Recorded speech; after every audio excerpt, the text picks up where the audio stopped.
Pada 15 Agustus 1945, di Laboratorium Bakteriologi Jakarta Pusat, diadakan pertemuan beberapa pemuda dan mahasiswa. Pemimpin pertemuan tersebut adalah Sukarni dan Chairul Soleh. Apakah kalian mengetahui berita barunya? Belum, memangnya apa itu, Bu? Barusan saya dan Sultan Syahrir mendengar kabar dari divisi London di Bandung yang menginformasikan Jepang menyerah pada Sekutu. Berarti keadaan kita semua penuh dengan kekuatan. Benar, demikian saya mengumpulkan kalian semua di sini untuk membahas keadaan kali ini. Kita memanfaatkan keadaan ini untuk segera menyusun kemerdekaan. Maka dari itu, mari kita sepakat untuk menolak segala bentuk hadiah kemerdekaan dari Jepang, karena kita akan menyusun kemerdekaan sendiri. Bung Darwis benar. Kemerdekaan itu adalah hak dan persoalan rakyat yang harus segera diproklamasikan. Mari kita semua meminta kepada Insinyur Soekarno dan Bung Hatta untuk memutuskan segala hubungan dengan Jepang. Baiklah, jika kalian semua setuju, bagaimana jika saudara Wikana dan Darwis menemui kedua tokoh tersebut untuk membicarakan lebih lanjut dan menyampaikan keputusan kita semua? Bagaimana kalau rapat siang ini kita tutup? Sampai di sini saja, kalian semua bisa pulang ke kediaman masing-masing dan menunggu Soekarno dan Bung Hatta angkat suara. Baiklah kalau begitu, Bung. Sampai jumpa besok pagi. Kami pergi dulu. Terima kasih atas informasinya.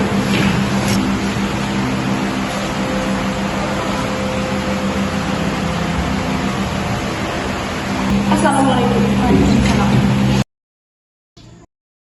Wikana dan Darwis tiba di kediaman Soekarno di Jalan Pegangsaan Timur nomor 56 Jakarta. Sekitar pukul 21.00 WIB, keduanya menyampaikan hasil-hasil keputusan rapat. Pada pertemuan itu, datang beberapa tokoh nasionalis seperti Mohatta, Iwakusuma Sumantri, Samsi, Buntaran, Swidro, dan Ahmad Subarjo.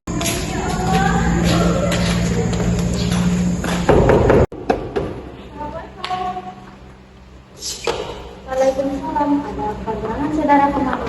Mari masuk.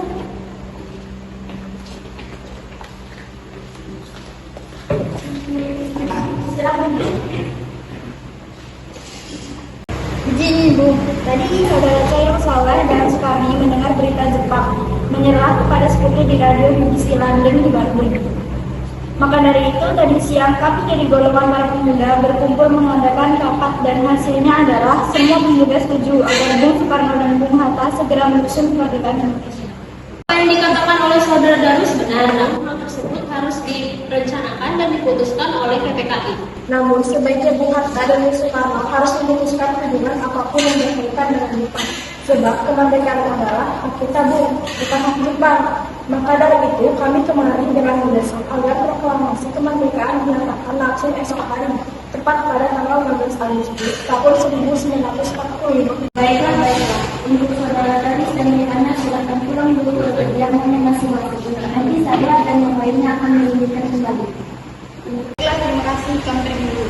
Assalamualaikum warahmatullahi wabarakatuh.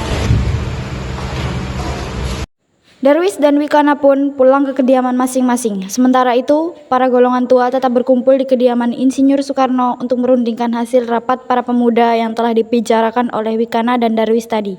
Apa pendapat saudara sekalian mengenai hasil rapat para pemuda tadi? Kemungkinan kita tidak dapat memenuhi permintaan para pemuda tersebut karena hal itu sangat mendadak dan terburu-buru. Benar, sebaiknya kita jangan gegabah dalam mengambil keputusan. Menurut saya, sebaiknya kita mempertahankan PPKI dahulu dan mengadakan sidang kembali. Baiklah, pada tanggal 16 Agustus 1945 direncanakan diadakan sidang PPKI untuk membicarakan proklamasi kemerdekaan Indonesia. Rapat kali ini selesai sampai di sini. Sementara itu, menjelang 16 Agustus 1945, tepat pukul 24.00 WIB di Asrama Baperpi, Cikini 71 Jakarta, para pemuda berkumpul yang dihadiri oleh Sukarni, Jusuf Kunto, Dr. Muwardi, Sudanco Singgih, dan Chairul Soleh. Begini, menurut laporan Wikana dan Darwis, setelah bertemu Soekarno dan Bung Hatta, nampaknya golongan tua takkan kita walaupun sudah didesak seperti tadi. Kita harus mempunyai jalan keluar dari semua ini. Benar sekali. Ada saran? Bagaimana kalau kita mengasingkan IR Soekarno dan Bung Hatta keluar dari Jakarta bertujuan untuk menjatuhkan mereka dari pengaruh Jepang. Bagaimana? Di mana? Bagaimana jika Rengas Dengklok, suatu kota di Kawendana, di Karawang, karena tempat ini merupakan markas peta di bawah Sudarjo, Sugeno, dan letaknya di bawah komando peta Purwakarta yang mempunyai hubungan erat dengan daerah peta di Jakarta. Para pemuda pun menyetujui ide Sudan Sosinggi tersebut. Tepat pukul 04.00 WIB, Insinyur Soekarno dan Moh-Hatta dibawa oleh sekelompok pemuda menuju Rengas Dengklok. Rombongan ini berangkat dari kediaman Soekarno yang dikawal oleh pasukan peta di bawah pimpinan Sudan Sosinggi.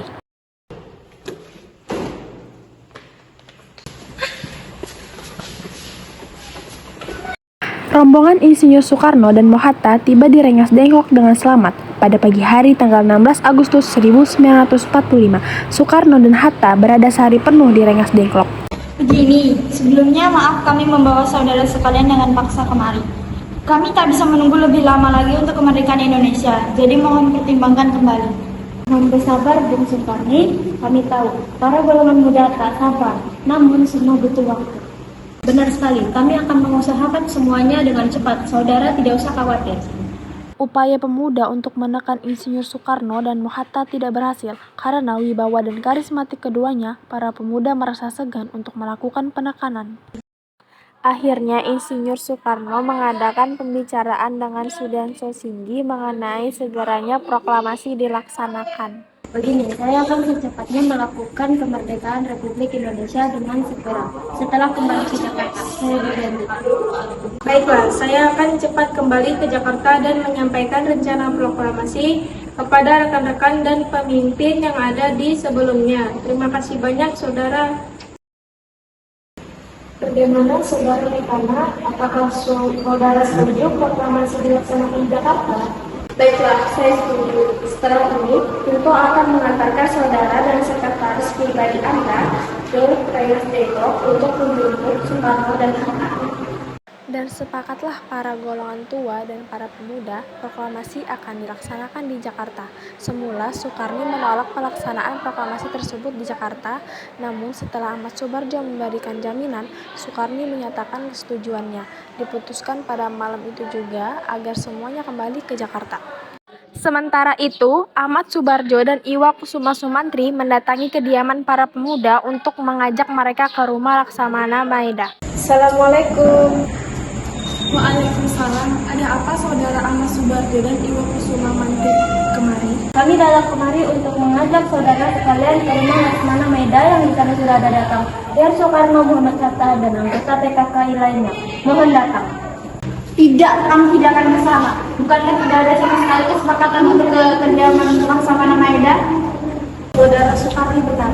Kami tidak ada perjanjian untuk mendatangi rumah Laksamana Maeda lebih dahulu.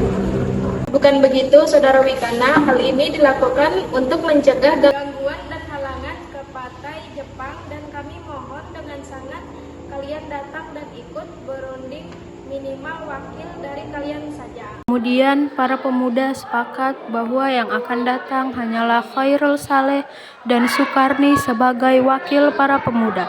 Sedangkan anggota PPKI banyak yang hadir dalam perumusan teks proklamasi di rumah Laksamana Maeda tersebut.